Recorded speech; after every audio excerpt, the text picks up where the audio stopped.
All right, well, I didn't expect to win this one. I really didn't. The Knicks were going into this game already 2-0 against the Sixers this season. But the way the Knicks looked for a good portion of this game kind of got my hopes up a little bit and started thinking ahead. And that's never good, especially when you're a Knicks fan, because we know we've seen some shit. Let's talk Knicks at 478. Welcome to BD4, an RJ Carbone podcast. BD4, where there is no better way to get your Yankees and Knicks analysis. We also do MMA. Yanks every series, Knicks every game, MMA on occasion. BD4 is a 5-star show on Apple Podcasts, also available in video format on YouTube and Spotify. So thanks for stopping by, and we hope you enjoy the show. Champion of the world, turning, looking, see ya! Anthony for three, bang! That one goes down, and the game is tied! Penetrates, creates, and showing some dexterity as well with the left hand. Yankees win! All right, welcome to the show, episode 478 of the podcast. I'm your host, RJ Carbone, and you are listening to, or maybe watching, BD4, where there's no better way to get your Yankees and Knicks analysis. We also do MMA, Yanks every series, Knicks every game, MMA on occasion. Big card for the UFC tomorrow. Huge card. Saturday night. Biggest pay-per-view you're going to see in a long time, or you have seen in a long time. I expect it to be nuts. Oh my gosh, I cannot wait. We're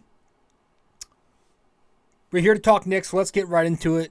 Welcome to the podcast. So the Knicks lost 119-108 tonight against Philly, but as I said at the top of the show, the Knicks were in this game and they were winning for a good portion of it.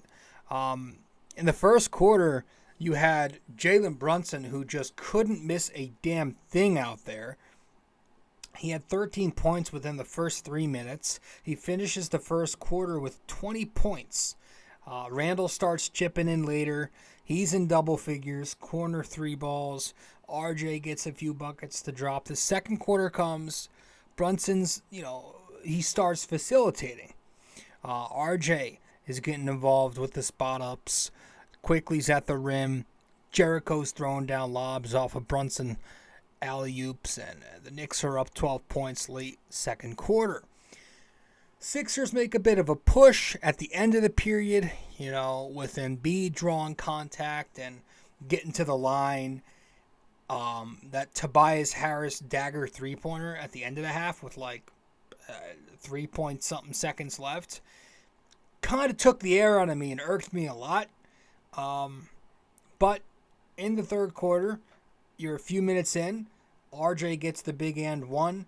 The Knicks go back up 10. You have Randall with the fadeaway working.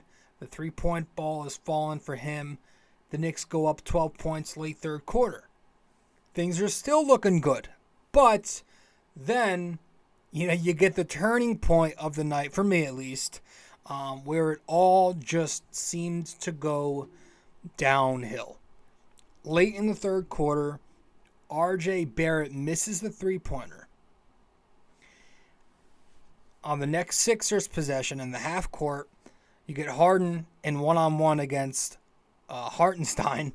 He blows right by him and finishes at the rim left with the finger roll.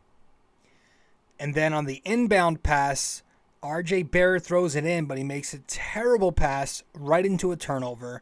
And then from there, they kick it out to Maxey, who knocks down a 3-pointer from the left side wing. And the Sixers go on this 9-0 run. Embiid is suddenly on fire. Randall's turning it over back-to-back as well. Maxey is now getting to the rim. They crawl back. They come within 1 point. It's 93-92 heading into the fourth. Fourth quarter comes, and the Sixers just start out by shooting the Knicks out the damn gym. They put them to bed early. Harden is knocking down triples. Maxey a couple times, Niang a few times. They tie it up. They take a slim lead. That slim lead eventually bleeds into a bigger lead, and suddenly it's 111-103 with about 3 minutes to play. And just like that, it's too late. The final score, Philadelphia 76ers 119, New York Knicks 108. Dropping a rare road loss in this one. But whatever, man. As I said, I didn't expect it to be a win before the game. It's very difficult to beat a team 3 times in a season, let alone beat the Philadelphia 76ers, who are, I think, the number 2 or 3 seed this year 3 times in a row. So that's just one of them games where I'm not going to be too mad about.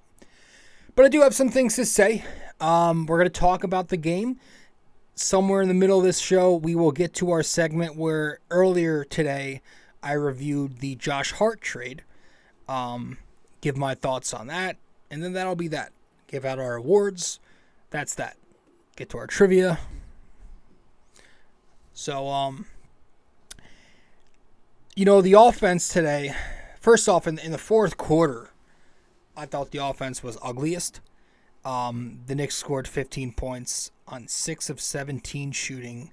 They missed 4 of their 6 3-point attempts in the period. They only had 2 free throw attempts in the fourth. They missed one of them.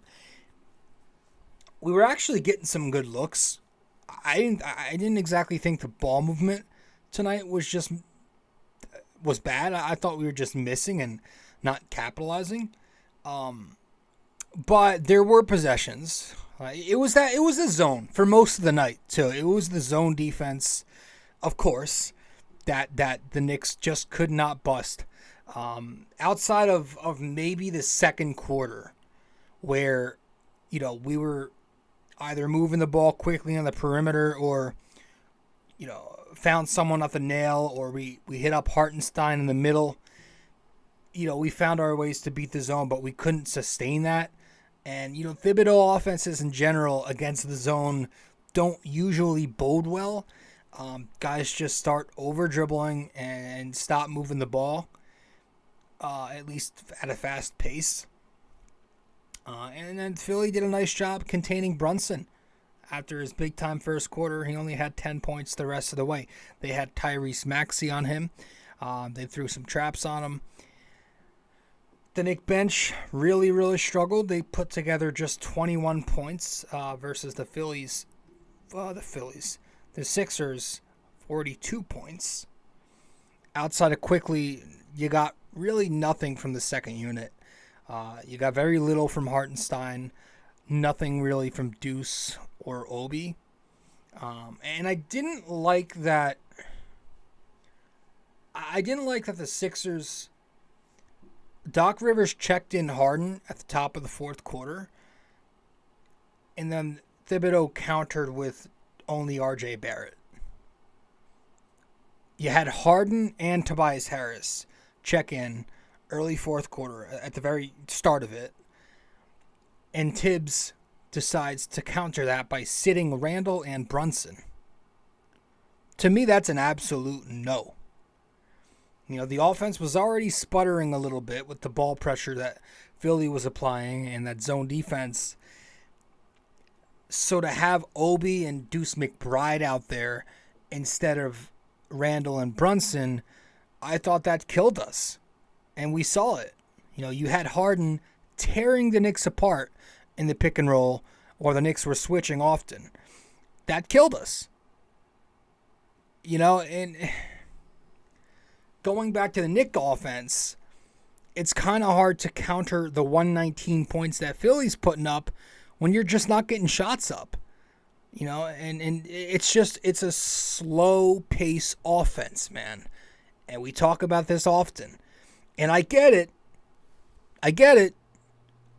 Thibs likes to prioritize shot quality and taking care of the basketball.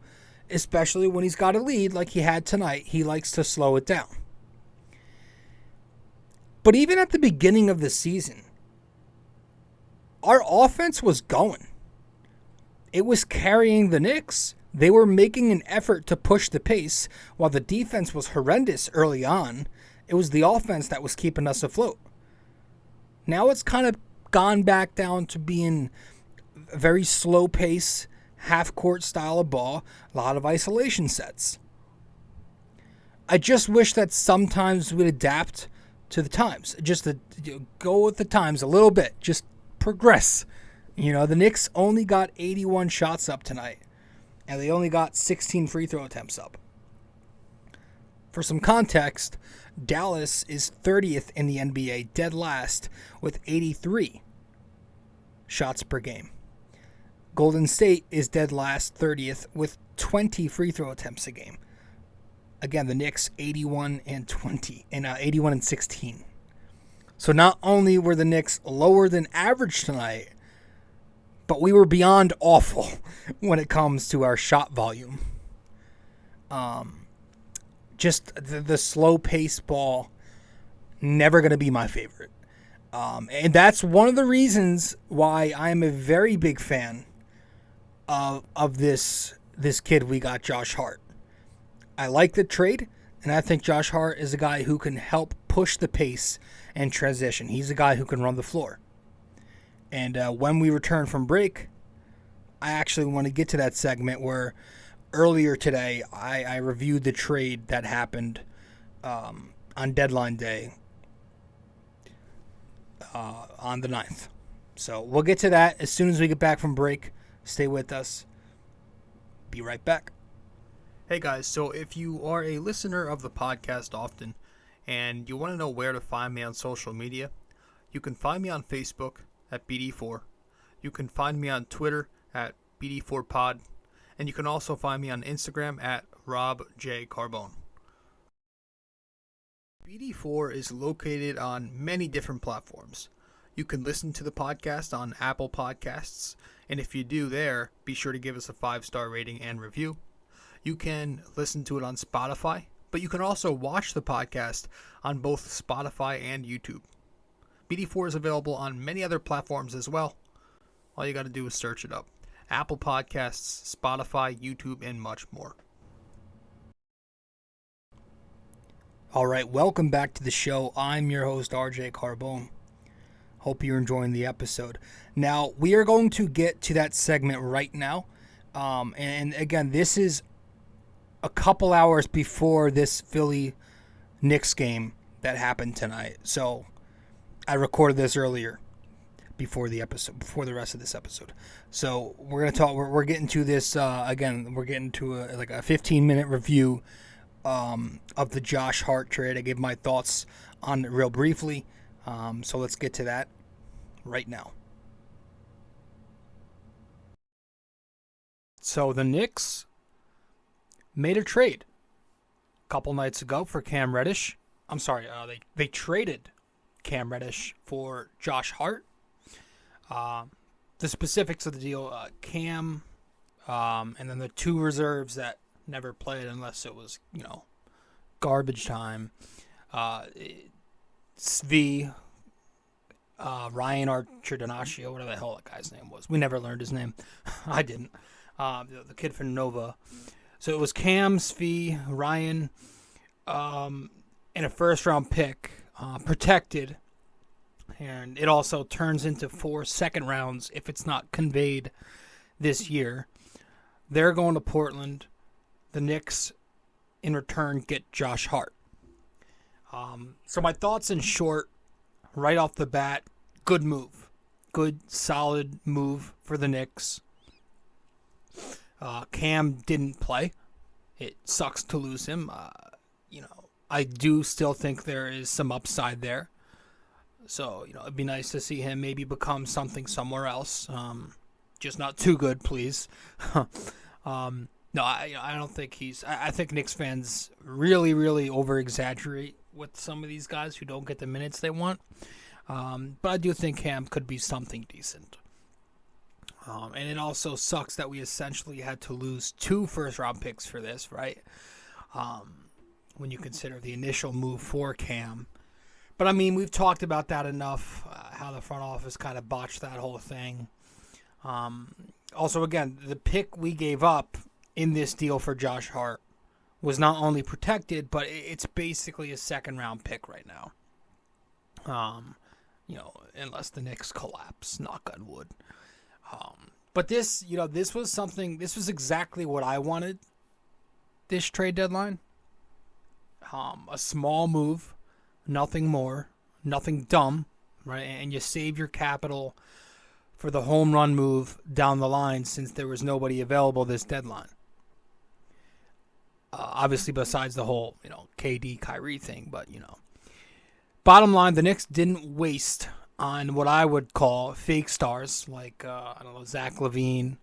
LaVine, I've never wanted anything to do with that guy. He's never played an important game in his life. He has an awful contract. He's pretty one-dimensional, and I just don't trust his knees to hold up. The OG Anunoby news, same thing. He's a nice player, but he's no superstar. Nobody that I'm wasting 3 first-round picks on. That was my whole thing. It's like, why waste assets that you could use on an eventual franchise player on players like that, LaVine or OG, who will get you maybe around further, but leave you without the assets for the future.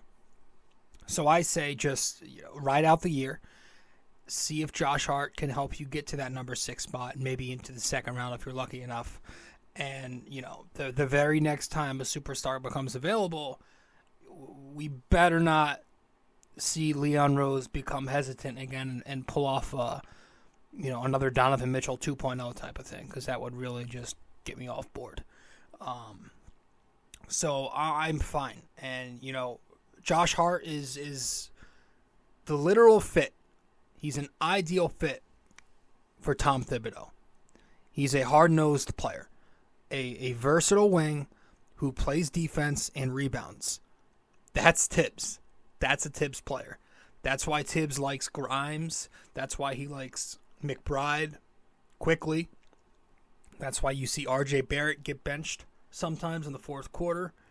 And that's why he didn't like Cam Reddish. That's why he's not a big fan of Obi Toppin, right?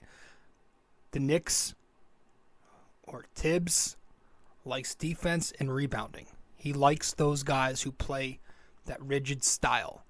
The Knicks needed some more size and length in there at the wing position. And, Hart's not huge, but he's got enough size. So he's their wing depth. They got it. And in addition to his defense and his very strong rebounding, Hart can cut to the basket off the basketball, finish at the rim very efficiently. I think I saw he's 71% in the restricted area this year. And when he's on the ball, he's pretty capable of playmaking a little bit too. His biggest question mark in his game is unfortunately one of the Knicks' bigger question marks, and that's shooting. He's not much of a mid-range guy, but that's fine. We've actually got a few of those. But from a three-point standpoint, he's not really special. He's not a terrible three-point shooter. Over the course of his career, he's been pretty adequate, capable. But this year, it has been a down year for him at the three-point arc. He's shooting just 30%. Again, year to year, he usually hovers around 33, 34, maybe 35%. But this year, he's been a lot more streakier than usual. But still, you can't fix all your flaws. The Knicks needed perimeter defense, and they got themselves a wing who can come in and be aggressive on the glass. So that never hurts, especially with Robinson still injured right now, right? Josh Hart, man, I like him. I remember him with a few teams. LA, Portland was where we got him from, but I think before that he was with New Orleans. And he's a pretty productive player, man. Just a jack-of-all-trades type of guy. This season with Portland, 10 points per game, 8 rebounds, 4 assists, 1 steal, 1.5 turnovers a game. Good ratio there. 50% shooting from the floor, 33 minutes per game, and he's played in 51 games. So he's efficient, he's durable, he's tough, he does it all. And that's why he will play. There's no question he will play. I can't imagine this being a Cam Reddish 2.0 deal here where the front office and the head coach don't communicate and he ends up sitting the entire time. I can't imagine that happening again. I have to think they learned from that. I actually think, given the type of player that Josh Hart is, that Thibodeau probably had some influence. This is probably a Thibs target. He's also, obviously, he's a former CAA client, so I'm sure Leon had the influence, obviously. But I'm expecting him to play. I'm expecting him to get the starter minutes that he usually gets and even be in a lot of these closing lineups because of the way he plays defense. He's going to close out. He's going to make his rotations. He can hedge a ball screen up top. He plays hard, man. And, that should be a wake-up call to someone like R.J. Barrett too, right? I mean, let's call a spade a spade. If RJ's not engaged on that end and his shot's not on, he's cut for the rest of the night. I do not doubt that. I think Thibs will use Hart down the stretch if RJ's not on, if he's not playing defense. Now the question is, in the rotation overall, who does Josh Hart replace?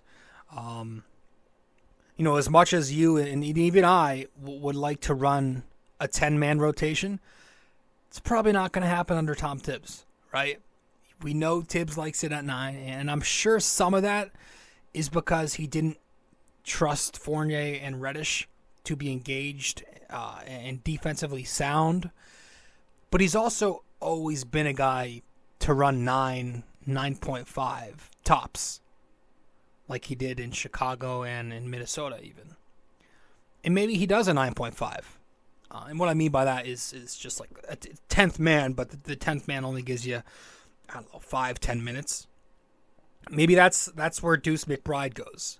He becomes a 5, 6, 7, 8, 9 minutes a night guy, becomes more of a situational rotation player. What he may do is start out with 10 men and then dwindle it down to 9 like he did earlier in the season, to kind of give an idea that guys will have to work for it. That whole merit-based crap that we heard him say. We've been become accustomed to that word, merit-based. But it's a good excuse for him to kind of give off that illusion to his guys and then just eventually throw Hart out there over a Deuce McBride, overall. I think Deuce is probably going to be the odd man out at some point, if not right away.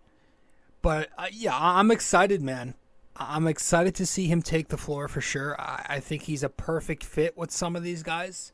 Obviously, it's going to take some time to get chemistry, but that him and, obviously, Jalen Brunson, they've got that Villanova connection. You saw the video. That was pretty cool. That's been blowing up. I like to see them out there running that 1-3 pick and roll. I think that'd be very effective with the way Hart can screen, and he's a pretty big body. Even a Quickley, Grimes, Josh Hart trio, that right there is a terrific defensive lineup combination to toy with. You could do a lot of things. Hart is a wing. You could probably run all the way up to the 4 at times if you want to play small. I remember 3 seasons ago with the Pelicans underneath Gentry. Alvin Gentry would use him at power forward occasionally. And he's someone who can hopefully take some pressure off Grimes and RJ. Those two guys can maybe focus more on their offense, and especially Grimes not always having to take on that toughest wing assignment anymore and shut down the other team's best scorer. So I think he helps a lot. My other question is about his contract. I'm wondering what the Knicks are going to do at the end of the year. He's owed $12.9 million this year. The Knicks are paying the rest of that. And then if he's not waived in the summer, there's like a late June cutoff date. If he's not waived by late June, he's guaranteed another $13 million next year. So I think, I want to say this is probably a guy the Knicks plan on bringing back and not just using him as a rental. He probably opts out of that player option in the summer, but I would say they probably rework a new deal. Cam is gone. Obi, I think he's moved in the summer, honestly.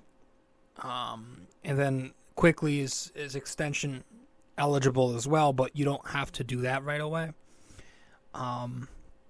So I wouldn't be shocked if they brought him back. I don't know if I would pay him a ton. You know, if you can do, I don't want to I hate guessing contracts, but 3-year deal, I wouldn't want to go too much higher than $40 million. Even that seems like a lot, but I don't. That's 13 a year. But I don't know. It's a good move for now, right? Overall, if I were to grade it, yeah, I mean, I would say a solid B, maybe a B plus. You know, it's a good move, right? Nothing huge, but again, nothing huge was out there. Nothing was out there. You know, now we have to figure out, what are we going to do with D Rose? Excuse me. I'm guessing buyout. You know, the Knicks said they wanted to do him right and get him onto a contender. Milwaukee was a suitor at the time. Obviously, that didn't happen. They went and got Crowder. So you couldn't find any suitors for someone like Rose. I'm assuming they're going to buy him out, and whoever picks him up, picks him up. If there's a contender looking for a veteran voice. And Evan Fournier is still here.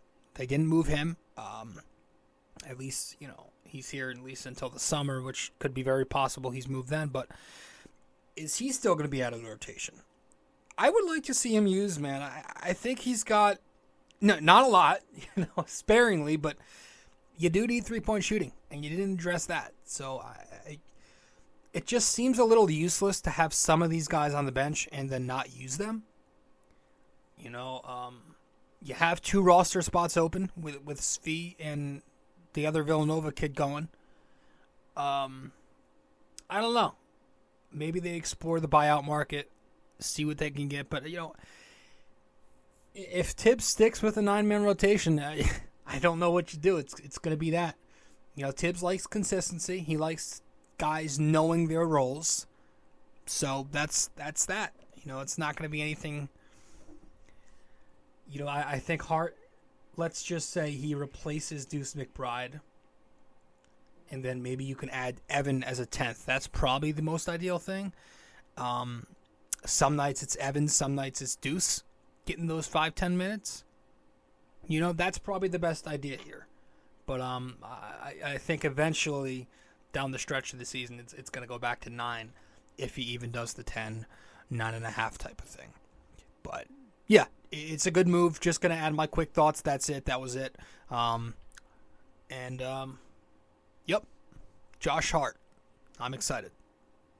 Now, obviously, this recording is literally right when I got home on Friday, February 10th. So it's like afternoon.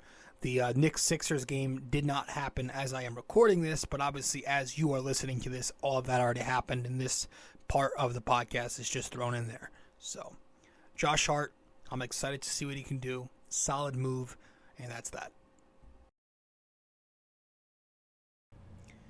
Welcome back to the show. Hope you guys enjoyed that segment of it. Yeah, man, I think he's going to be good. Getting back to this game tonight, we just talked about the offense, talked about the fourth quarter a little bit. I want to talk about the defense because the Knicks did give up 119 points on 52% shooting, right? And listen, the defense, Thibs is always going to emphasize protecting the paint. That is him to a T. We know this. Guys will help on the nail to prevent the dribble drive. The issue with that, offenses will make the extra swing pass to the wing for a three-pointer, and the Knicks are late rotating. When the big man rolls, that's when the Knicks bring weak side help to avoid the finish or foul. The problem with that leaves the corners open. We like the drop coverage in pick and roll to keep the big man down near the rim. But sometimes our guys can't fight over the screen by themselves, or the big will fade in the pick and pop. Sometimes we trap guys up top like we did Embiid tonight. But again, that leaves the Knicks vulnerable to an open shooter where they've got to scramble and rotate. All of that scheme kind of hurt the Knicks tonight, especially in the second half, where Philly scored 60 points on 56% shooting, also going 9 for 17, 47% from three. You had a number of instances, and I just want to call back to them. In the third quarter, Randall drops back after the Melton kick out, and then he's late closing out in the corner. Grimes in the third quarter, he's helping on Embiid, and Brunson is cheating off his man near the block. So that leads to an open three from Niang. In the fourth quarter, you had a few instances. You had an instance where the drop defense hurt, since, again, it didn't provide help on ball screens. So you saw RJ struggling to fight over that Paul Reed pick. Meanwhile, Hartenstein is in drop. So that left open space for James Harden to pop a three-point triple. You had RJ late getting out to Niang, trying to help on Harden, who was taking Obi off the dribble on one sequence. Brunson a few times tonight helping on Embiid, and that left Maxey open. So, there were a lot of possessions where I was just thinking, man, we miss Mitchell Robinson. We miss his length and mobility in those pick and rolls. But we also missed him on the offensive glass. Jericho Sims, no offensive rebounds tonight. Isaiah Hartenstein, only 2. So in 48 minutes, our big men gave us 2 offensive boards. That's not going to cut it, especially against a really good rebounding team. We just get maybe 2-3 more offensive rebounds, and maybe the Knicks pull out this victory. The Sixers also got some key offensive rebounds themselves in the second half tonight. It was very maddening. I feel like Jericho struggles against the bigger bodies. We saw that again.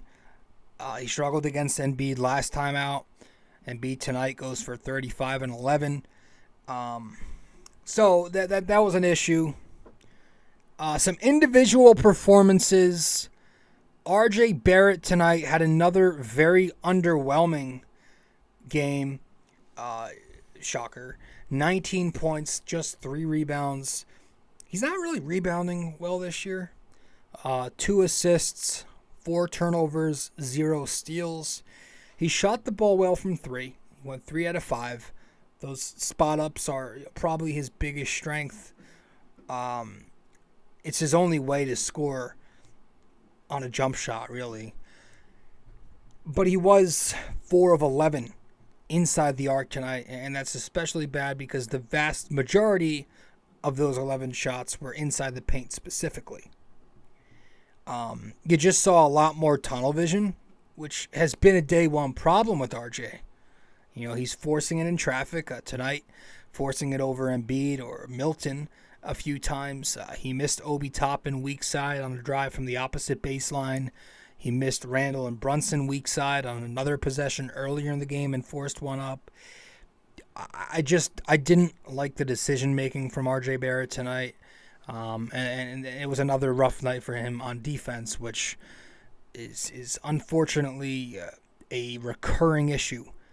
And this is by far, in my opinion, been his worst defensive season. It's actually made him a negative impact player this year. We're giving out our game balls to wrap this up. Jalen Brunson gets the game ball among the starters. I thought he was great. That's the wrong stat. Those are the wrong stats for Brunson, but he ended up scoring 30 points tonight.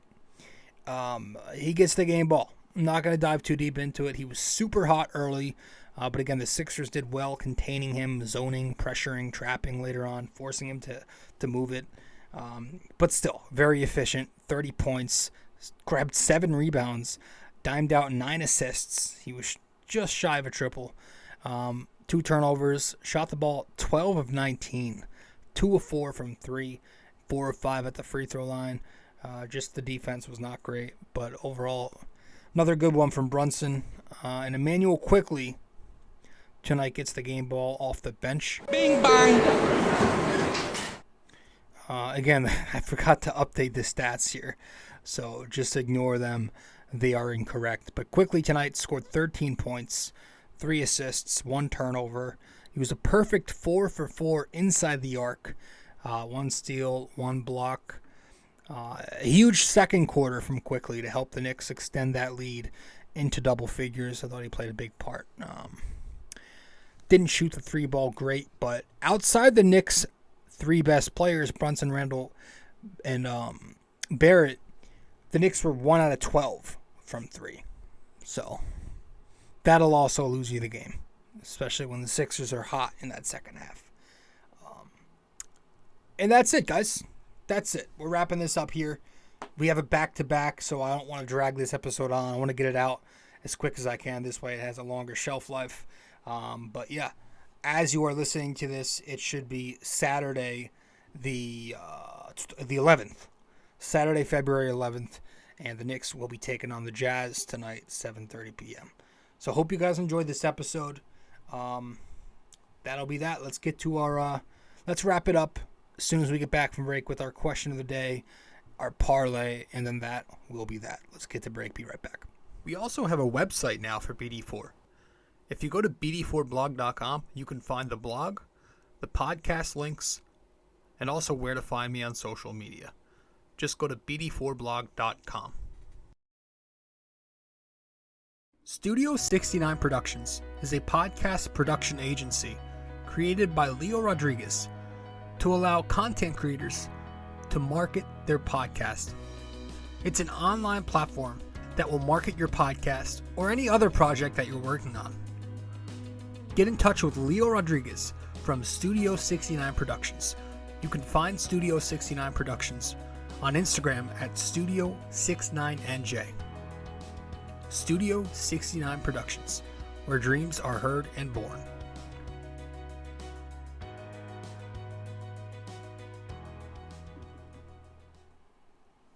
Welcome back to the show.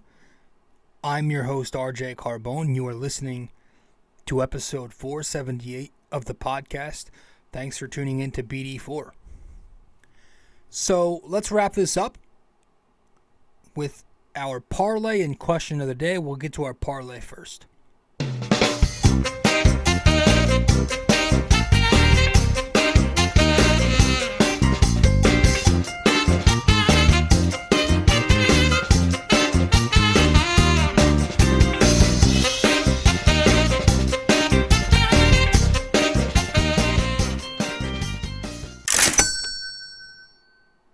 Welcome to RJ's Parlay, where my degenerate self breaks down tonight's big parlay.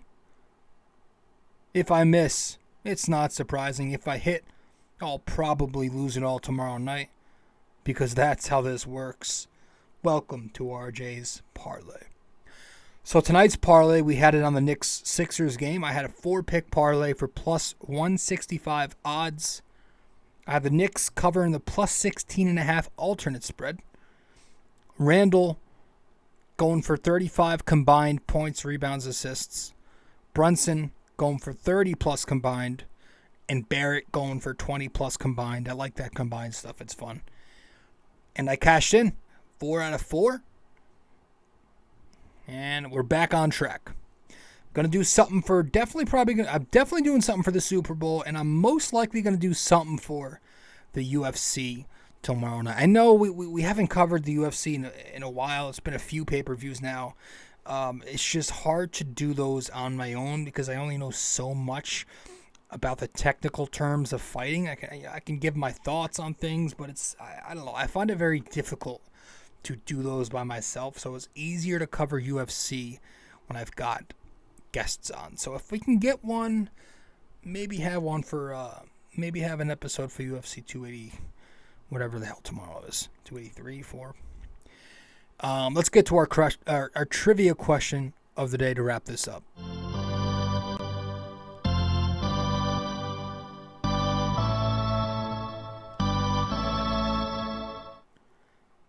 All right, so for episode 478 here, our NYY-NYK-MMA question of the day is, true or false? When the Knicks won 54 games in 2013, only 2 of their starters played over 70 games. True or false? When the Knicks won 54 games in 2013, only 2 of their starters played over 70 games. So let me know the answer wherever you can reach me. If you get the answer correct, I'll give you a shout out in the next show. If you don't get it correct, tough shit. True or false?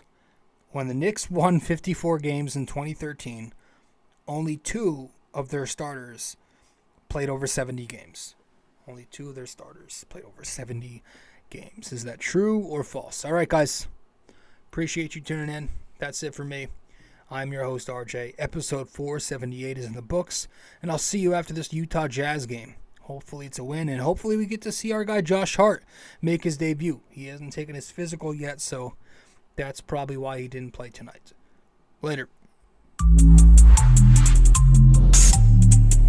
This episode was brought to you by Anchor.